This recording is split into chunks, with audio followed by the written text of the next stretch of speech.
Naturally, my appearance, I'm a peacekeeper. dabcan sida ka muuqata muuqaalkayga waxaan ahay nabad ilaaliye nabadda waan jecelahay waxaan ku qanacsanahay nabadda anigoo dumar ah waxaan u damqanayaa Soomaalida caruurta Soomaaliya joogta nabad ma haystaan qaarkood waxay ku jiraan waqtiyo adag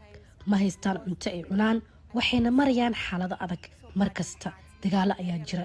aad baan qalbiga uga damqadaa marka aan maqlo in meel la weeraray oo qof caruur ah ku dhintay waxaa laga yaabaa in qofkaas uu mustaqbalka dhakhtar noqon lahaa runtii aad ayay ii dhaawacdaa waxaan runtii rabaa inaan nabad ku ilaaliyo Soomaaliya ka hooyo ahaan nabadda waan jecelahay aniguna waxaan jeclaan lahaa sida ay caruurteeda nabadda ugu raaxaystaan caruurta Soomaaliyeedna ay u heli lahaayeen nabad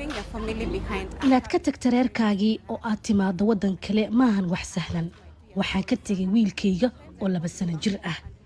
mararka qaarkood waan wacaa wuu diidaa inuu ila hadlo waan ogahay inuu ii xiisay markuu seexdo aabihiis ayuu ku dhahaa aabe fadlan wac hooyo waxaan rabaa inaan la hadlo iyada dabadeedna aabihiis wuu soo wacaa wuxuuna ii sheegaa in wiilkayga doonayo inuu ila hadlo waxa uu ii sheegaa inuu i tabay ma ahan wax fudud laakiin waxaan halkan u joogaa waa sabab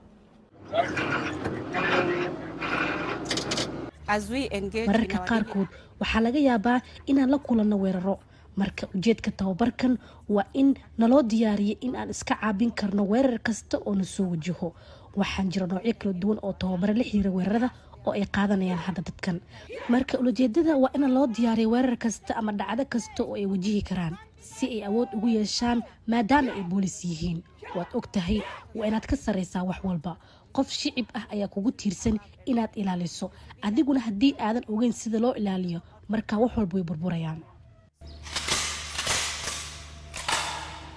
marka sarkaal boolis ah aad tahay waxaad u baahan tahay in lagugu tababaro wax kasta si aad ugu noolaato deegaan kasta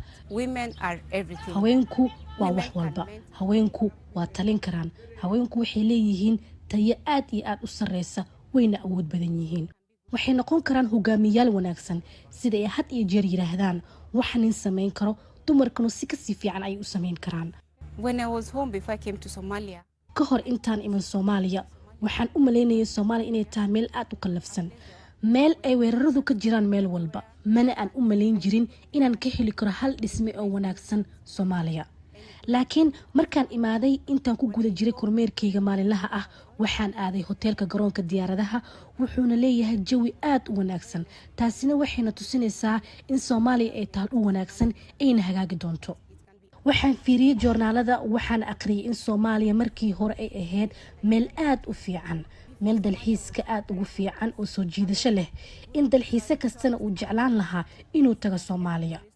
waxaana mar la hadlayay nin aan wada shaqeyno wuxuuna ii sheegay in 2015 uu Soomaaliya joogay waxaan weydiiyay isbarbar dhig 2015 iyo hadda wuxuu ii sheegay in Soomaaliya runtii ay isbedeshay waxaa jira nabad ugu yaraan waxaan joogi karnaa 2 ama 3 usbuuc oo weerar la'aan ah taasina waxay isiinaysaa qanacsanaan taasi waxay noo sheegaysaa in mustaqbalka sanadaha soo socda xitaa sanadka soo socda Soomaaliya ay nabad noqonayso Soomaaliya oo nabad ah iyo Soomaaliya oo wanaagsan taas ayaan ugu duceeyay Soomaaliya peaceful Somalia, a good Somalia. That is my prayer for Somalia.